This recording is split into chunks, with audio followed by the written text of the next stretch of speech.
બનાસકાંઠા જિલ્લાના ભારત પાકિસ્તાન સરહદ નજીક આવેલા ગામોમાં સુરક્ષા વધુ સુનિશ્ચિત કરાઈ છે। રાજ્ય સરકાર અને મુખ્યમંત્રી ભૂપેન્દ્રભાઈ પટેલના નેતૃત્વમાં સરહદી વિસ્તારના નાગરિકોની સલામતી માટે વિશેષ વ્યવસ્થા ઊભી કરાઈ છે। તાજેતરમાં બનાસકાંઠા જિલ્લાના આંતરરાષ્ટ્રીય સરહદ પાસે જે ઘટના બની હતી તેના સંદર્ભે તકેદારીના ભાગરૂપે વાવ અને સુઈગામ તાલુકો કે જે આંતરરાષ્ટ્રીય સરહદ પાસે આવે છે તેના તમામ જે ગામો છે એમાં સિવિલ ડિફેન્સ સાયરન લગાવવામાં આવ્યા છે। સરહદ પાસેના 24 ગામોમાં 3.5 કિલોમીટરની રેન્જ ધરાવતા સિવિલ ડિફેન્સ સાયરન લગાવવામાં આવ્યા છે અને બાકીના તમામ જે 121 ગામો છે તેમાં પણ આ પ્રમાણેની વ્યવસ્થા ઊભી કરવામાં આવી છે। આ ઉપરાંત કોઈપણ પ્રકારની પરિસ્થિતિ થાય તો તેની અગમચેતીના ભાગરૂપે જિલ્લાના તમામ જે પોલીસ સ્ટેશન છે તેમાં પણ આ પ્રમાણેની સાયરનની વ્યવસ્થા ઊભી કરવામાં આવશે તથા 14 તાલુકાના તમામ જે હેડક્વાર્ટર છે તેમાં પણ 8 કિલોમીટરની રેન્જ ધરાવતા સિવિલ ડિફેન્સ સાયરન લગાવવાની પ્રક્રિયા હાલમાં ચાલુ છે। આ સિવિલ ડિફેન્સ સાયરનનો ઉદ્દેશ્ય કોઈપણ પરિસ્થિતિમાં અગમચેતીના ભાગરૂપે નાગરિકોને ચેતવણી આપવા માટે લગાવવામાં આવી રહ્યા છે।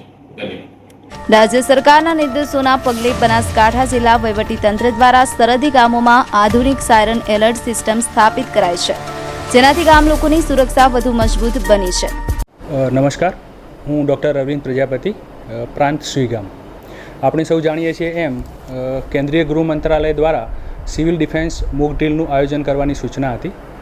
જે સૂચના અન્વયે રાજ્ય સરકારની સૂચનાથી માનનીય કલેક્ટર શ્રી મિહિર પટેલ સાહેબના માર્ગદર્શન હેઠળ બનાસકાંઠા જિલ્લાની અંદર અંબાજી મંદિર ખાતે, ચંડીસર ખાતે અને સુઈગામ તાલુકાના નડાબેટ ખાતે આ એક પ્રકારની મોક ડ્રીલનું આયોજન કરવામાં આવેલું હતું, જેના અંતર્ગત જે સૌથી અગત્યનો ભાગ હતો એ સાયરન। તો સુઈગામ તાલુકાની અંદર તાત્કાલિક ધોરણે બોર્ડરના 11 ગામડાઓની અંદર આ સાયરનનું ઇન્સ્ટોલેશન કરવામાં આવ્યું હતું અને ત્યારબાદ બાકીના ગામડાઓની અંદર પણ આ સાયરન પૂરી પાડવામાં આવી છે, જેના ઇન્સ્ટોલેશનની કામગીરી અત્યારે હાલમાં ચાલુ છે। એ સાયરન બે રીતે કામ કરે છે। એક વોર્નિંગ સિગ્નલ તરીકે કે જેની અંદર કોઈ આવો સંભવિત હવાઈ હુમલો કે કોઈ ઇમરજન્સીની સ્થિતિ આવે તો એ સાયરન વાગશે અને જ્યારે બીજી જે સિગ્નલ છે એ થોડાક સમય માટે અને એક સ્થિર સાયરન વાગશે, જેના આપણે ઓલ ક્લિયર એટલે બધું ઓકે થઈ જાય ત્યારે એ સાયરન વાગે છે।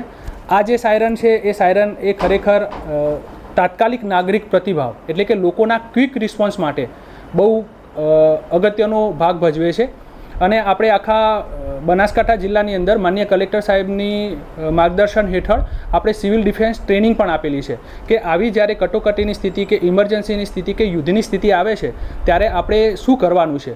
તો લોકો પણ આનાથી વેલ ટ્રેન્ડ છે। જેમ કે આવું સાયરન વાગશે ત્યારે એ પોતે સુરક્ષિત જગ્યાએ જતા રહેશે, પોતે જે કંઈ પણ એક્ટિવિટી કરતા હશે એ એક્ટિવિટી બંધ કરી દેશે। જે વોલેન્ટિયર્સ હશે એ બાળકો, વૃદ્ધો, દિવ્યાંગોને પણ સુરક્ષિત જગ્યાએ લઈ જશે, ખોટી અફવાઓથી દૂર રહેશે, વહીવટીતંત્ર દ્વારા જે સૂચનાઓ આપવામાં આવતી હશે એનું ચુસ્તપણે પાલન કરશે।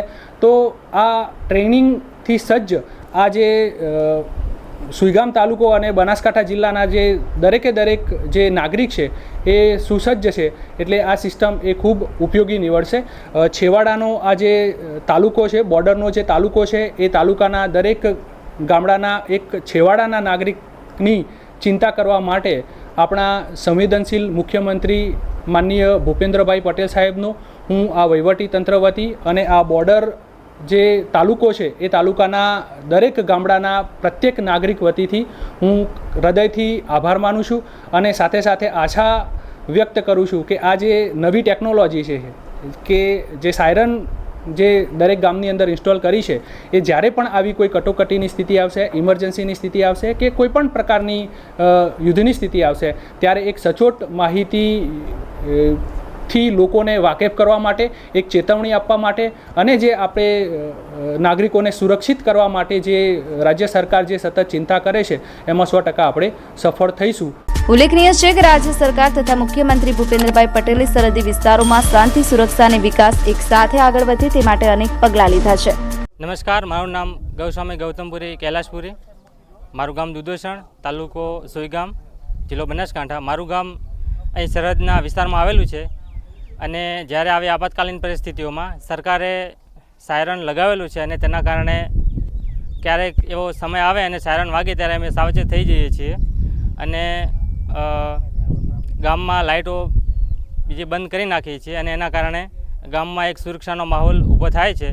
અને તેના માટે હું મુખ્યમંત્રી સાહેબ શ્રી ભૂપેન્દ્રભાઈ પટેલ અને જિલ્લા વહીવટીતંત્ર તથા કલેક્ટર સાહેબ મિહિરભાઈ પટેલનો ખૂબ ખૂબ આભારી છું. હું ચાખેસરા જગદીશભાઈ હરજીભાઈ, ગામ બોરુ. અમારું ગામ સરહદી વિસ્તારમાં આવેલું છે. જ્યારે યુદ્ધની પરિસ્થિતિ હતી ત્યારે કોઈને સાચા ખોટા સમાચારની ખબર ના હોતી સોશિયલ મીડિયાને, એના લીધે સાયરન લગાવવાથી ગુજરાત રાજ્ય સરકારનો, મુખ્યમંત્રી સાહેબનો અને જિલ્લા કલેક્ટર સાહેબનો અને સુઈગામ પ્રશાસનનો ખૂબ ખૂબ આભાર કે અમને સાયરન લગાવવાથી તરત જાણ થાય કે કોઈ પણ પરિસ્થિતિમાં અમે સલામત સ્થળે ખસી શકીએ. હું ઠાકોર અક્ષયભાઈ શુભાભાઈ, ગામ દુધોસણ, તાલુકો સુઈગામ, જિલ્લો બનાસકાંઠા. દુધોસણ ગામ પાકિસ્તાન સરહદી વિસ્તારમાં આવે છે. પહેલાં અમારે ગામમાં આવી સુવિધા નહોતી અને અમે ખોટી અફવામાં આવીને ડરી જતા હતા, પણ હવે એવું નહીં થાય. હવે જ્યારે સાયરન વાગશે ત્યારે અમે સુરક્ષિત જગ્યાએ જતા રહીશું. આવી સુવિધા બદલ હું રાજ્ય સરકાર માનનીય ભૂપેન્દ્રભાઈ પટેલ અને કલેક્ટર સાહેબનો ખૂબ આભાર માનું છું. રાજ્ય સરકારે સરહદી વિસ્તારના નાગરિકોની ચિંતા કરી અને સાયરન સિસ્ટમ સ્થાપિત કરતા નાગરિકો વધુ સુરક્ષિત બન્યા છે. આ સિસ્ટમ થકી કોઈ પણ આપત્તિ કે અચાનક હુમલાની સ્થિતિમાં તરત જ ગામ લોકોને એલર્ટ કરી શકાય છે. સાયરનના અવાજથી લોકો તરત જ સલામત સ્થળે પહોંચવાનું શરૂ કરી શકે છે, જે તેમનું જીવન બચાવવામાં મહત્વપૂર્ણ ભૂમિકા ભજવે છે. નીરજ બોરાણા, જી एक्सप्रेस न्यूज़, बनासकांठा. जी एक्सप्रेस न्यूज़ चैनल को सब्सक्राइब करना ना भूलें. ताज़ा अपडेट पाने के लिए बेल आइकन पर क्लिक ज़रूर करें. हर न्यूज़ को लाइक करें.